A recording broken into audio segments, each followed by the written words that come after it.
आने वाले कुछ सालों में अगर सबसे ज्यादा किसी चीज की डिमांड बढ़ने वाली है तो वो कुछ और नहीं बल्कि वो एनर्जी है। वही एनर्जी जिसे हम क्रूड ऑयल यानी कि कच्चे तेल या फिर नेचुरल गैस से निकालते हैं। और इस एनर्जी से बड़ी बड़ी यांत्रिक मशीनों से लेकर पूरा डिजिटल सिस्टम ऑपरेट कर रहा है। लेकिन सोचने वाली बात यह है कि भारत अपनी जरूरत का 88% क्रूड ऑयल दूसरे देशों से इंपोर्ट कर रहा है। और वहीं नेचुरल गैस की बात की जाए तो 45 से 50% नेचुरल गैस भी हम कतर और अमेरिका जैसे देशों से मंगा रहे हैं। यानी एक पल के लिए सोचकर देखिए कि भारत को विदेशों से मिलने वाली क्रूड सप्लाई बंद हो जाए और जो देश भारत को नेचुरल गैस एक्सपोर्ट कर रहे हैं वो देश भारत को नेचुरल गैस अचानक देना बंद कर दें, तो भारत धोबी का कुत्ता बनकर रह जाएगा जो ना घर का होगा ना घाट का। लेकिन कमाल की बात यह है कि समय रहते भारत की आंखें अब खुल चुकी हैं और भारत ने तेजी के साथ अब उन इलाकों पर दोबारा से ध्यान दौड़ाना शुरू कर दिया है जहां हमने पहले कभी हाइड्रोकार्बन की खोज की है। क्योंकि जहां पर हाइड्रोकार्बन मिलने के संकेत मिले होते हैं वहीं की धरती में कच्चा तेल और नेचुरल गैस मौजूद होती है। और हाल ही में बढ़ते वैश्विक ग्लोबल उथल-पुथल के बीच भारत की सबसे पहले नज़र अंडमान पर गई है, जहां बड़े कच्चे तेल कुएं की खुदाई को लेकर बड़ी अपडेट सामने आ चुकी है। और कच्चे तेल कुएं खुदाई को लेकर जो अपडेट सामने आई है वो इतनी बड़ी अपडेट है कि इसने अमेरिका और सऊदी अरब जैसे बड़े ऑयल प्रोड्यूसिंग देशों के पैरों तले जमीन खिसका दिया है। तो चलिए पूरी डेवलपमेंट को इस वीडियो में समझते हैं। लेकिन समय रहते भारत की आंखें खुल चुकी हैं, उसके लिए आगे बढ़ने से पहले वीडियो को लाइक करके चैनल को सब्सक्राइब जरूर कर लीजिए। अगर हम आज से 15-20 साल पीछे जाकर देखें तो भारत की सबसे बड़ी कमजोरी एनर्जी सेक्टर में दिखाई देती थी। देश तेजी से बढ़ रहा था, इंडस्ट्री बढ़ रही थी, शहर फैल रहे थे, लेकिन क्रूड ऑयल और नेचुरल गैस के मामले में हम लगभग पूरी तरह बाहरी दुनिया पर डिपेंडेंट थे। उस समय भी भारत अपनी जरूरत का बड़ा हिस्सा इंपोर्ट करता था और आज भी तस्वीर बहुत अलग नहीं है। आज की स्थिति यह है कि भारत अपनी कुल क्रूड ऑयल जरूरत का लगभग 88% हिस्सा विदेशों से इंपोर्ट करता है। सऊदी अरब, इराक, रूस और यूएई जैसे देश हमारी सप्लाई लाइन की बैकबोन बने हुए हैं। वहीं नेचुरल गैस के मामले में भी लगभग 45 से 50% जरूरत हम एलएनजी के रूप में कतर और अमेरिका से खरीदते हैं। अब यहाँ एक कड़वी सच्चाई भी समझनी जरूरी है। जब कोई देश अपनी बुनियादी जरूरत के लिए दूसरे देशों पर डिपेंड करता है तो कई बार उसकी मजबूरी का फायदा भी उठाया जाता है। कभी इंटरनेशनल मार्केट में कीमतें अचानक बढ़ा दी जाती हैं, कभी सप्लाई कम कर दी जाती है, तो कभी जियोपॉलिटिकल तनाव के नाम पर शर्तें खड़ी कर दी जाती हैं। तेल उत्पादक देशों के संगठन ओपेक में कई बार प्रोडक्शन घटाकर ग्लोबल प्राइस को ऊपर धकेला है। इसका सीधा असर भारत जैसे इंपोर्टिंग देशों पर पड़ता है जहां पेट्रोल डीजल महंगे होते हैं और महंगाई बढ़ती है। यानी हमारी इकोनॉमी कई बार उन फैसलों पर निर्भर रही है जो हजारों किलोमीटर दूर लिए जाते हैं। इसका सीधा मतलब यह है कि अगर ग्लोबल लेवल पर कोई युद्ध, प्रतिबंध या सप्लाई चेन संकट पैदा हो जाए तो भारत की इकोनॉमी पर सीधा असर पड़ सकता है।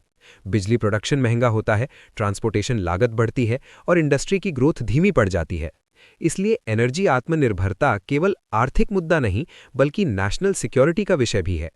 यही वजह थी कि समय के साथ भारत सरकार ने अपने घरेलू हाइड्रोकार्बन रिसोर्सेज की तरफ दोबारा ध्यान देना शुरू किया। पहले जिन इलाकों को तकनीकी या स्ट्रेटेजिक कारणों से ज्यादा प्राथमिकता नहीं दी गई थी, अब उन्हें फिर से एक्सप्लोरेशन के दायरे में लाया गया। खासतौर पर ऑफशोर यानी समुद्री इलाकों में बड़े स्तर पर सर्वे और ड्रिलिंग अभियान शुरू किए गए। इसी क्रम में अंडमान निकोबार का समुद्री क्षेत्र फिर से चर्चा में आया।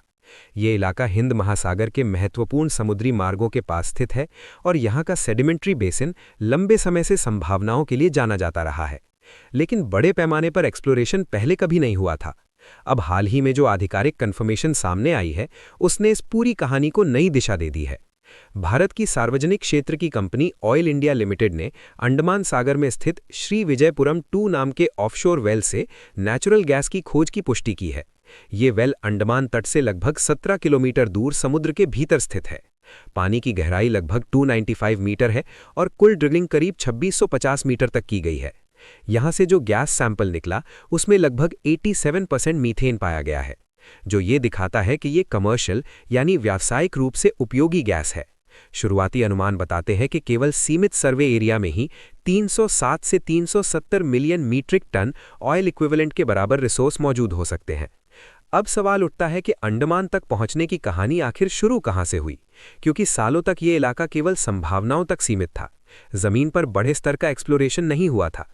असली बदलाव तब आया जब सरकार ने 2016 के बाद पॉलिसी फ्रेमवर्क को बदला और न्यू एक्सप्लोरेशन लाइसेंसिंग पॉलिसी की जगह ओपन एकरेज लाइसेंसिंग पॉलिसी लागू की। पहले प्रोडक्शन शेयरिंग कॉन्ट्रैक्ट का मॉडल था, जिसमें जटिल कैलकुलेशन और क्लियरेंस की दिक्कतें थीं। लेकिन नई पॉलिसी में रेवेन्यू शेयरिंग कॉन्ट्रैक्ट लाया गया। लगभग 1 मिलियन स्क्वायर किलोमीटर एरिया को ओपन किया गया, जबकि भारत का कुल सेडिमेंट्री बेसिन करीब 3.5 मिलियन स्क्वायर किलोमीटर है। कई नोबू एरिया भी चरणबद्ध तरीके से खोले गए, जिससे ऑफशोर ड्रिलिंग को गति मिली। इसी दौरान पेट्रोलियम मंत्री हरदीप सिंह पुरी ने कहा कि अंडमान में गयाना के जितना तेल है। दक्षिण अमेरिका के गयाना में लीजा 1 वेल से लगभग 11 बिलियन बैरल ऑयल की खोज ने वहां की अर्थव्यवस्था बदल दी। आज गयाना 6.5 लाख बैरल प्रतिदिन प्रोडक्शन कर रहा है और 2030 तक 1.3 मिलियन बैरल का टारगेट है।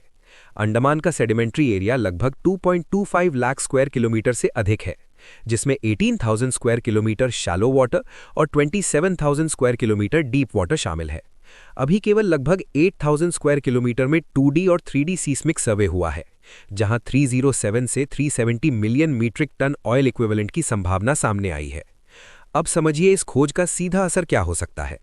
भारत हर साल भारी मात्रा में क्रूड ऑयल और नेचुरल गैस इंपोर्ट करता है, जिससे अरबों डॉलर का इंपोर्ट बिल बनता है। अगर अंडमान से कमर्शियल प्रोडक्शन शुरू होता है तो ये इंपोर्ट बिल कम हो सकता है और भारत का जो ट्रेड डेफिसिट है वो कंट्रोल हो सकता है। और देखा जाए तो विदेशी कंपनियां भी इसमें दिलचस्पी दिखा रही हैं।